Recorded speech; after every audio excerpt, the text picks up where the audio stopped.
सभापती महोदय, उत्तरामध्ये शासनाने उत्तर देत असताना 5,000 पदं भरलेली आहेत आणि अजून अद्याप ते प्रक्रिया सुरू केलेली आहे. 11,918 अद्याप त्याची प्रक्रिया सुरू केलेली नाही, कारण की महाराष्ट्रामध्ये उत्तरामध्येच दिलेलं आहे की 13,000 पदं रिक्त आहेत. त्यामुळे शासनाने हे मान्य केलेलं आहे. त्यामुळे प्रश्न आहे की उरलेली उर्वरित पदं हे आपण प्रक्रिया भरती किंवा त्याची प्रक्रिया कधी सुरू करणार आणि किती कालावधीमध्ये भरणार. दुसरा, उत्तरामध्ये शासनाने दिलेला आहे, पण शिक्षक विद्यार्थी हा UGCचा जो निकष आहे, ह्या निकषामध्ये किती विद्यार्थ्यांच्या पाठीमागे किती शिक्षक असावेत किंवा एका शिक्षकाच्या पाठीमागे किती विद्यार्थी असावेत, हा निकष त्या ठिकाणी काय आहे आणि सध्या काय परिस्थिती आहे ह्याचं देखील उत्तर शासनाने द्यावं. तसंच त्यांना जे आता आपण तिसरा प्रश्न असा आहे की काही शिक्षक पद तासिका पद्धतीवरती आपण घेतलेली आहेत, काही प्राध्यापकांना तासिका पद्धतीवरती घेतलेली आहेत. तर ते किती पदं आहेत आणि त्यांना ह्याच्यामध्ये सामावून घेणार का, हा तिसरा प्रश्न. आणि चौथा प्रश्न असा आहे की NAC आणि NIRF ह्या ज्या संस्था येतात आणि ह्या संस्थेंमुळं ह्या केंद्र सरकारच्या ज्या संस्था आहेत नामांकन करणाऱ्या, ह्या संस्थांमुळं आपल्या महाविद्यालयांवरती किंवा आपल्या विद्यापीठांवरती काय परिणाम झालेला आहे, त्याचे निष्कर्ष काय निघालेत का? धन्यवाद. मंत्री महोदय. सुरुवातीलाच पदवीधर आणि शिक्षक आमदार नसलेल्या आमच्या रणजित दादांनी इतका अभ्यासपूर्ण प्रश्न विचारल्याबद्दल मी त्यांचं अभिनंदन करतो. बहुतेक तुम्ही ना विक्रमजींना चान्स देत नाही म्हणून त्याने तिकडे दिले प्रश्न, पण विक्रमजींना तुम्ही संधी द्या ना द्या, ते उभेच राहतात. 3/11/2018 आपल्या राज्यामध्ये जी पदं रिक्त होती त्याच्या आधारे 40% म्हणजे 3,580 भरायला आपल्याला परवानगी मिळाली. आणि त्याच वेळेला कोविडच्या पर्यंत आपण 1,492 भरून 2,088 उरली होती. पुन्हा एकदा कोविड नंतर आपल्याला 12/11/2021 परवानगी मिळाली आणि 3,580 पैकी 3,086 पदं भरून आपल्याकडे 494 उरली होती.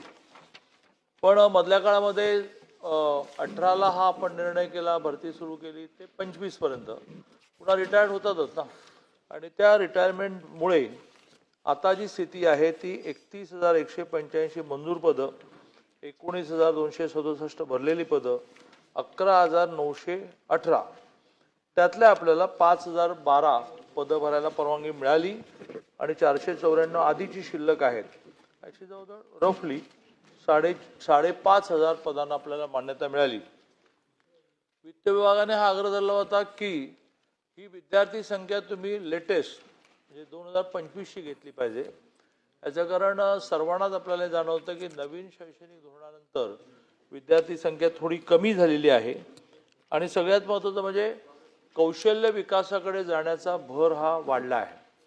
आणि त्याप्रमाणे थोडा वेळ लागला की आत्ताची विद्यार्थी संख्या किती आहे ती विद्यार्थी संख्या निघाली आणि त्यातून आता प्रत्येक कॉलेजला त्यांच्या विद्यार्थी संख्येप्रमाणे आणि कुठल्या विषयाला प्राध्यापक नाही त्या विषयाची गरज आहे का, डिमांड आहे का, ते सगळं पाहून कॉलेज वाईज जवळजवळ 1200 कॉलेजचं तयार झालं.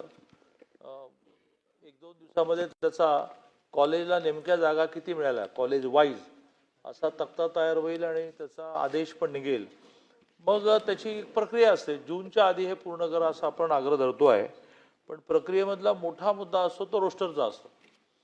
तो रोस्टर त्यांनी प्रत्येक कॉलेजने येऊन मंत्रालयामध्ये वेगळ्या टप्प्याटप्प्याने मंत्रालयात येऊन तो पूर्ण करून घेतला की आपण त्यांना एनओसी दिली, मग विषय संपला. तर हा झाला पहिला मुद्दा. दुसरा मुद्दा त्यांनी जो उपस्थित केला आहे तो किती विद्यार्थी संख्येला एक प्राध्यापक. याच्यामध्ये युनिव्हर्सिटी ग्रँट कमिशनने याचा एक ढोबळ निकष ठरवलेला असतो. विद्यापीठशा त्याचा निर्णय होतो आणि विद्यापीठाच्या निकषाप्रमाणे विद्यापीठ वाईज हे वेगळं असतं. त्याच्यात मराठवाड्याच्या विद्यापीठामध्ये मुळात विद्यार्थी संख्या इतकी कमी तर ते 40ला एक प्राध्यापक म्हणून काय उपयोग आहे, ते 15ला एक म्हणतील, असे वेगळे निकष असतात. त्यांचा मेजर विषय आहे तो तासिका तत्वावरचा आहे. तर तासिका तत्वावर क्लॉक ओव्हर बेसिसवर आपण जे अपॉइंटमेंट करतो त्यांना ह्यात प्रायोरिटी देता येत नाही. ते ते जाहिरातीला प्रतिसाद म्हणून ते पण येणार रांगेमध्ये, अनुभवी आहेत त्यामुळे ते सिलेक्ट होतील. पण आपल्याला असा कोटा करता येत नाही की बा याच्यामध्ये एक 10% क्लॉक ओव्हरवाल्यांना द्या. त्यामुळे त्यांना जाहिरातीला प्रतिसाद म्हणूनच यावं लागेल. मला असं वाटतं झाले ना. पण हां, नॅक हे युनिव्हर्सिटी ग्रँट कमिशनने गुणवत्ता वाढावी म्हणून केलेली सक्ती आहे. कारण ती गुणवत्ता वाढण्यासाठी सक्ती नसेल तर कोणी ते करणार नाही. म्हणून मग नॅक सुरू झालं आणि त्याचं ग्रेडेशन सुरू झालं. त्यातही 2 वर्षापूर्वी आपण खूप मागे होतो. मग आपण त्याचं कठोर धोरण स्वीकारलं. परिणामी आता नॅक ॲक्रिडेटेड कॉलेजेसमध्ये आपण देशामध्ये फर्स्ट आलो. पण आपल्याच प्रयत्नाने आता नॅकचा जो कठोरपणा होता आणि त्यांच्या ग्रेडेशनमुळे वेगवेगळ्या कॉलेजेसमध्ये एक अनावश्यक स्पर्धा व्हायची, ती मागे लागून त्याची फी पण कमी केली आणि त्याचा जो ग्रेडेशन होतं A+, A+2 वगैरे ते कमी करून नॅक ॲक्रिडेटेड इथपर्यंत ते आणलं. त्यामुळे त्याच्यातली अनावश्यक स्पर्धाही टळली, त्याला जो खर्च येतो तो टळला.